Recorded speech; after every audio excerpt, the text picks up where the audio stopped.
भगवान श्री कृष्ण कहते हैं, कोई भी इंसान अपने कर्म से नहीं भाग सकता और कर्म का फल उसे भुगतना ही पड़ता है। इसलिए सदैव ही अच्छे कर्म कीजिए, क्योंकि जैसा आप कर्म करेंगे वैसा ही आपको फल मिलेगा। इंसान अपने दुखों का स्वयं जिम्मेवार होता है।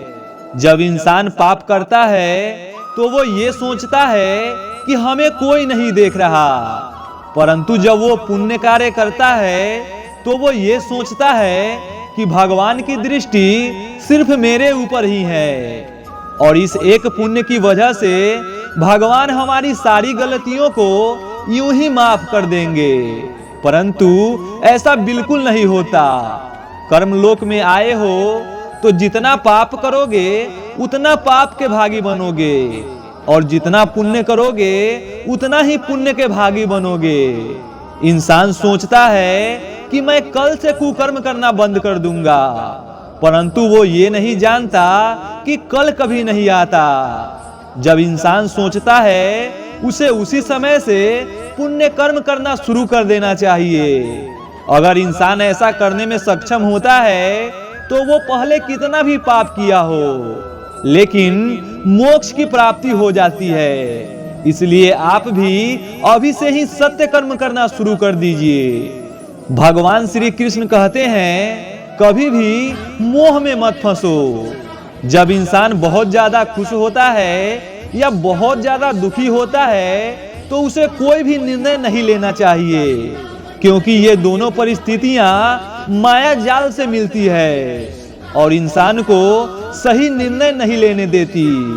इसलिए हमेशा ठंडे दिमाग से काम लीजिए। जब भी कोई डिसीजन लेना हो तो सबसे पहले खुद को शांत रखें और अपने आप को बिल्कुल हड़बड़ाहट में न रखें। अगर आप ऐसा करने में कामयाब रहोगे तो अवश्य ही निर्णय सही साबित होगा और एक सही निर्णय इंसान की जिंदगी बदल देती है। और अगर वही निर्णय गलत हो जाए तो इंसान की पूरी जिंदगी नरक बन जाती है। इसलिए सदैव ही शांत मन से निर्णय ले, फिर सब कुछ खुद ब खुद ठीक हो जाएगा। भगवान श्री कृष्ण कहते हैं, जिस इंसान के पास सब्र की ताकत होती है उस ताकत का कोई मुकाबला नहीं कर सकता।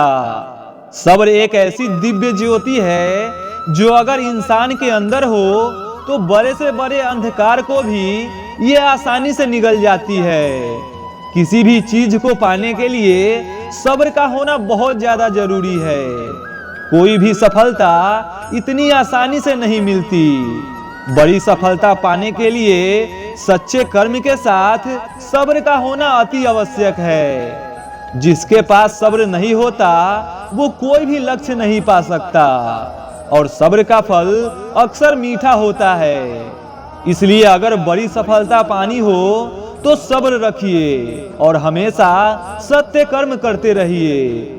फिर भगवान श्री कृष्ण कहते हैं, सही कर्म वो नहीं होता जिसका परिणाम सही हो, बल्कि सही कर्म वो होता है जिसका उद्देश्य कभी गलत न हो। सत्य के रास्तों में बहुत कठिनाई आती है, परंतु जो सत्य के राह पे होता है भगवान उसके साथ होते हैं। सत्य की नाव डगमगाती जरूर है, परंतु वो डूबती कभी नहीं। सत्य परेशान हो सकता है, परंतु पराजित कभी नहीं होता। सत्य कर्म इंसान की वो कुंजी है जो उसे मोक्ष प्रदान करती है। इसलिए आप भी हमेशा सत्य कर्म कीजिए। फिर भगवान श्री कृष्ण कहते हैं, जिस तरह से धरती पर मौसम में बदलाव आता है ठीक उसी प्रकार से जीवन में भी सुख और दुख आता है। अगर दुख आता है तो इसका ये मतलब नहीं कि अब सुख नहीं आएगा। सुख और दुख हमारे कर्म के अनुसार आते हैं। इसलिए सुख आए तो कभी अंधा मत बनो और दुख आए तो अपने कर्मों पे भरोसा रखो। और यही असली जिंदगी का रहस्य है। इंसान जैसा कर्म करता है वैसा ही फल पाता है, परंतु ये इंसान पे निर्भर करता है कि वो कैसा कर्म करता है।